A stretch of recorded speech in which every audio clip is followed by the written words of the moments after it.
Bienvenidos a la tercera temporada de Inmunocast, los podcasts para pacientes con enfermedad inflamatoria intestinal. Como las temporadas anteriores, seguimos compartiendo información útil, la mirada de los especialistas y de los pacientes, contando las experiencias de su vida. En esta nueva versión decidimos hacerlo en video para que nos puedas ver y te sientas más cerca. Te invitamos a seguir siendo parte de esta comunidad.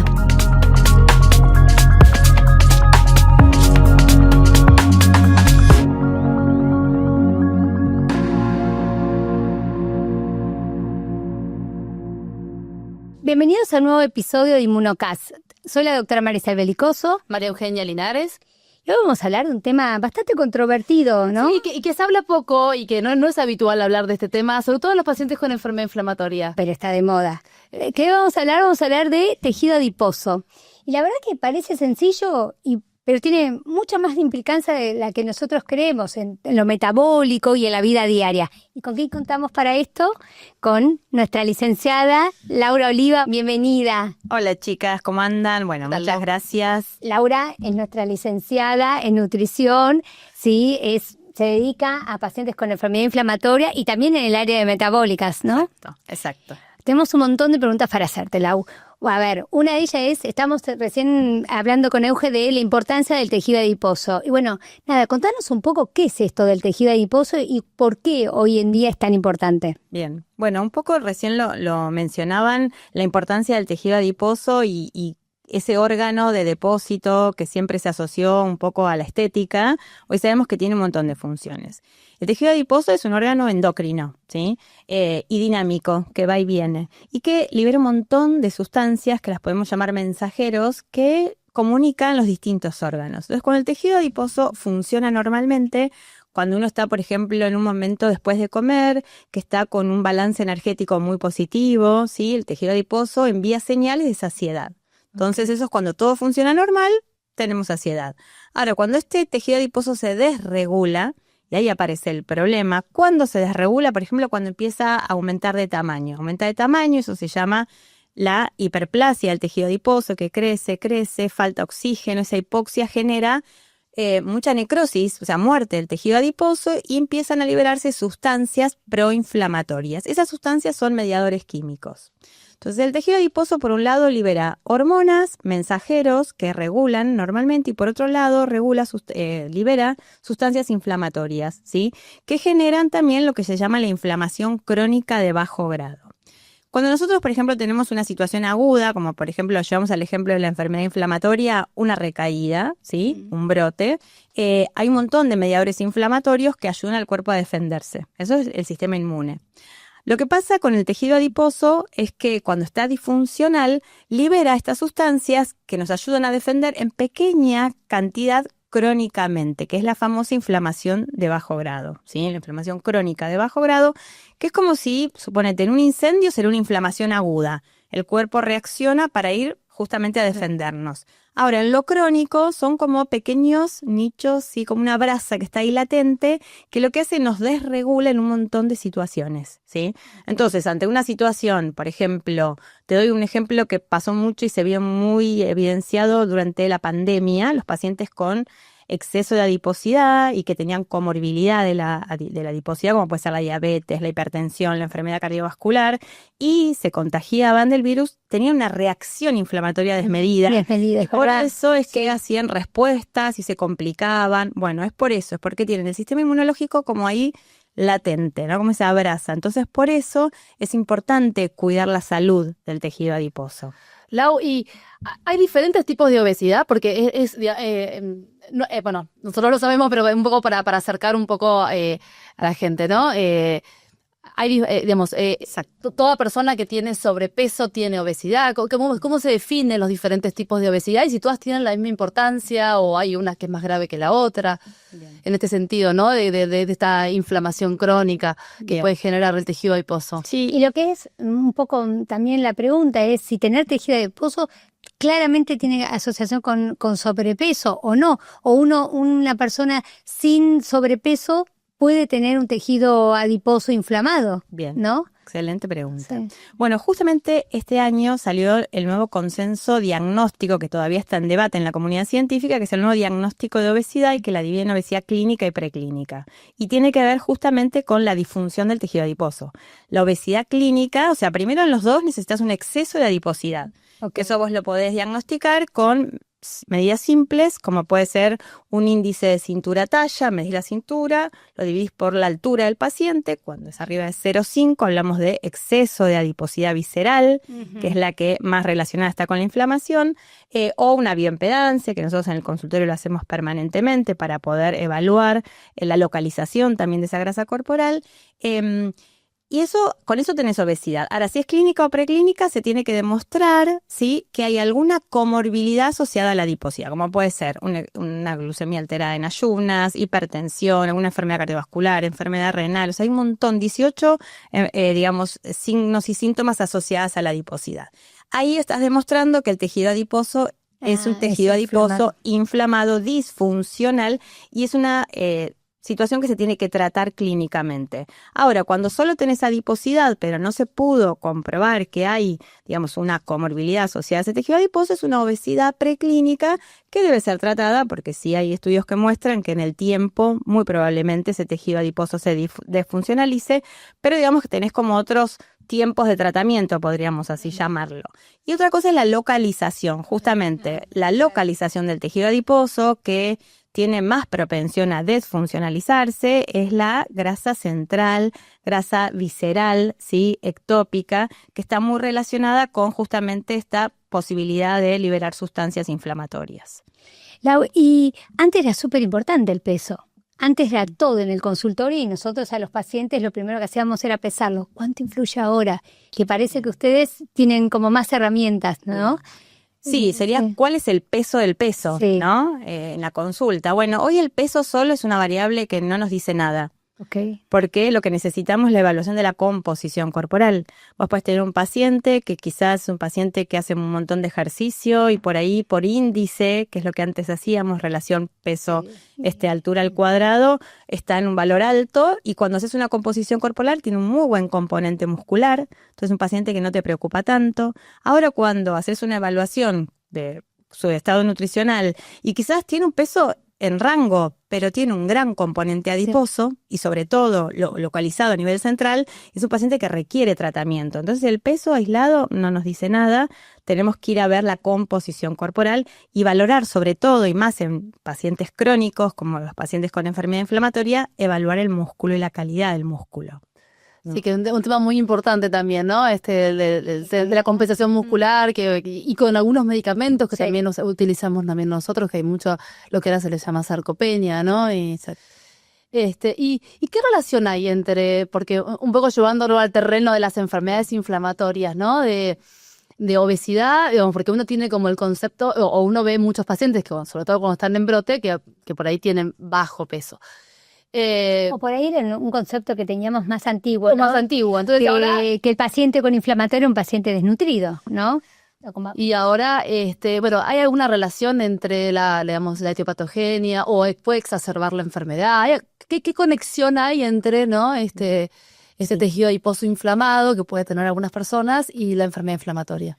Bueno, es un tema enorme, ¿sí? Y muy importante, porque justamente dándole tanta importancia al peso, se nos escapaban muchos pacientes. Claro. ¿Por qué? Bueno, porque el paciente con enfermedad inflamatoria es un paciente que muchas veces recibe corticoides, por ahí de manera crónica, y los corticoides sabemos que uno de los efectos que generan es disminución de la masa muscular, ¿sí? Generan sarcopenia y aumento de la adiposidad. Generan apetito muchas veces. Los pacientes con enfermedad inflamatoria, cuando no están bien asesorados, tienen dietas muy restrictivas, de muy mala calidad, ¿sí? Y muchas veces mal sostenidas en el tiempo, entonces generan una muy mala calidad de dieta, un aumento de la masa adiposa, muchas veces disfuncional, porque aparte el corticoide genera aumento local de la grasa a nivel visceral, y por otro lado disminución de músculo. Entonces son pacientes que exacerban su estado inflamatorio sistémico.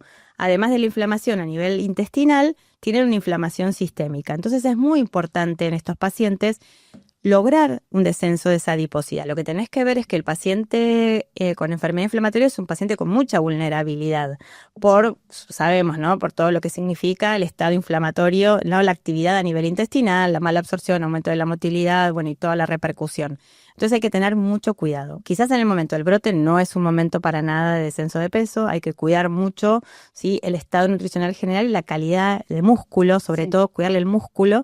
¿Cómo le cuidamos el músculo? Con ejercicio de fuerza. Entonces, por ahí también esto de salir a caminar no es una indicación, es preferible, ¿no? Por ahí la poquita energía que queda cuando los pacientes están como en momento de recuperación o de brote, que están con por ahí astenia, cansancio, bueno, destinar un poquito al músculo, ¿sí? Por ahí localizado, ¿sí? Que es mucho más efectivo que otro tipo de ejercicio. Eso por un lado. Y después, ni bien se pueda liberar, o sea, empezar a mejorar la calidad alimentaria, ¿sí? Tener en cuenta obviamente siempre la ingesta proteica de estos pacientes y mejorar la calidad alimentaria para trabajar obviamente en la microbiota intestinal, el microbioma que también repercute en la inflamación, ¿no? Eso con respecto al músculo de estos pacientes. Y después, en los pacientes con obesidad, cuando están en un periodo de remisión, ¿sí? Es muy importante tener en cuenta que hay estudios que muestran, por ejemplo, que en los pacientes con enfermedad inflamatoria hay alrededor de un 20% de pacientes que pueden llegar a tener obesidad, ¿sí? Que generalmente es una obesidad de este tipo y sarcopénica, porque como es un paciente crónico, muchas veces además tiene pérdida muscular. Entonces, esos pacientes que están en remisión necesitan un tratamiento nutricional para tener un descenso de adiposidad, no de peso, de adiposidad saludable. Claro. Ese es el punto, ¿no? O sea, que... Y lo novedoso, porque a nosotros también esto, para nosotros es algo nuevo que se abre, que porque siempre nos ocupamos mucho del peso de nuestros pacientes y verlo más de forma integral está... Y siempre nos preocupa, bueno, que cuando el paciente desciende de peso y estamos muy atentos a apuntalar, sobre todo es eso, pero bueno, muchas veces y cuando el paciente logra la remisión y demás, tener en cuenta esto, ¿no? Porque y no perder de vista que el paciente que tiene un exceso de peso, que tiene obesidad o que tiene esta adiposidad, esto puede tener algún efecto también. ¿Y hay algún efecto, por eso, a eso iba la pregunta también, perjudicial, digamos, agregado de la población en general, puntualmente en el paciente con enfermedad inflamatoria, menos respuesta a los tratamientos? Sí, bueno, esto que dijiste de tener en cuenta el descenso de peso, lo que siempre hay que preguntarle al paciente en remisiones si el descenso fue voluntario o involuntario. Eso ahí te da la pauta de si está asociado a la enfermedad inflamatoria o está el descenso voluntario y está bien, ¿sí? Y cuidarle esto que te digo, qué componente corporal baja. Y después con respecto a la enfermedad inflamatoria, claro, los pacientes con obesidad está descrito que tienen más chance de recaída, ¿sí? Y que también tienen menor respuesta al tratamiento, que deben recibir ajustes, ¿sí? De las dosis de tratamiento por el exceso de adiposidad. Y en los pacientes por ahí con determinados tipos de enfermedad de Crohn, nosantes, por ejemplo, tienen más riesgo de llegar a una cirugía, ¿sí? O sea, de complicarse, ¿sí? Sobre todo los pacientes que no es que tienen exceso de peso, que tienen un exceso de adiposidad y que esa adiposidad es disfuncional y que repercute en su sistema inmune, ¿no? No es todo. Incluso por eso se ve en era importante definir un poco esto, ¿no? Que era Y porque se ven otras patologías también, no solo todo lo que tenga que ver con inmunomediadas, no se ve en dermatología, se ve en reumatología, ¿no? Exacto. ¿Qué tips crees vos o cómo podemos prevenir esto? Porque uno dice, bueno, ¿cómo mejoramos ese tejido adiposo? Y si yo tengo una enfermedad inflamatoria y estoy en remisión y estoy bien, ¿cómo hago para seguir igual, no? Bien. Bueno, ahí la interfaz que conecta todo es el microbioma intestinal, ¿sí? Okay. O sea, el punto de partida está, nosotros en el intestino tenemos una gran población de bacterias, el intestino es el lugar con más densidad de bacterias a nivel planeta, ¿sí? Y el perfil de esas bacterias que tengamos un poco que repercute en nuestra salud, porque esas bacterias generan un montón de metabolitos que son mensajeros, como el tejido adiposo tiene sus mensajeros, el microbioma tiene sus mensajeros que también conectan el intestino con el sistema inmunológico y con los diferentes órganos. ¿Y cómo logramos, ¿no? Esa calidad de microbioma o ese equilibrio? Con la alimentación. Es una alimentación, ¿sí? en enfermedad inflamatoria el patrón más descripto y con mejor evidencia es el patrón mediterráneo, pero yo ahí te puedo decir también cualquier patrón alimentario antiinflamatorio con un buen porcentaje de alimentos de origen vegetal es beneficioso. Porque justamente lo que nosotros le demos a esas bacterias va a ser el tipo de bacterias que queremos que crezcan. Si queremos que crezcan bacterias productoras de metabolitos buenos, que son los ácidos grasos de cadena corta, tenemos que manejar una buena cantidad de alimentos vegetales. Cuando digo alimentos vegetales, no solo digo verduras y frutas, sino digo granos, cereales integrales, legumbres. Argentina no, en general no se usa tanto como en otros países, todo lo que sea legumbres y demás. Está bueno lo que decís, Laura. Bien. Entonces, incorporarlo a la dieta.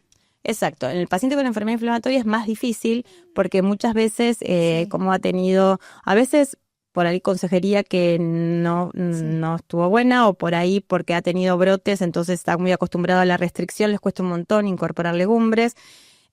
Muchos pacientes con enfermedad inflamatoria coexisten con el intestino irritable, que son los síntomas funcionales, entonces no toleran. Entonces es importante desde nuestro lugar como nutricionistas acompañar a los pacientes y lograr variedad alimentaria, que es un poco lo que buscamos, ¿sí? Y en esa variedad alimentaria buscar la tolerancia. A veces no tolera un guiso de lentejas, pero quizá podemos empezar por un poquito de hummus y que va muy bien, y ahí vamos incorporando y mejorando la calidad de dieta, ¿no? Es un poco lo que hacemos. Y si hablas del microbioma y demás, ¿los probióticos tienen que ver con esto? ¿Ayudamos un poco a suplementar o agregarle el probiótico a estos pacientes? Bueno, a ver, nosotros no contamos, cuando pensamos en el dato duro, en la evidencia científica, en cuanto a probióticos, la fórmula que está estudiada no la tenemos disponible en el mercado local, pero sí hay algunos probióticos que han mostrado, digamos, como buenos beneficios. Entonces siempre decimos lo mismo. Nosotros primero vamos por lo alimentario. Lo alimentario completo. Podemos incorporar microorganismos y probióticos alimentarios. Cuando no alcanzamos, porque el paciente por ahí está asintomático y necesitamos restringir, o por ahí porque no logra todavía la adherencia a una buena calidad de dieta, es un recurso más. Lo podemos llegar a utilizar y la verdad que esto basado en la experiencia, más que en la evidencia, tienen buena respuesta y buen resultado. Sí.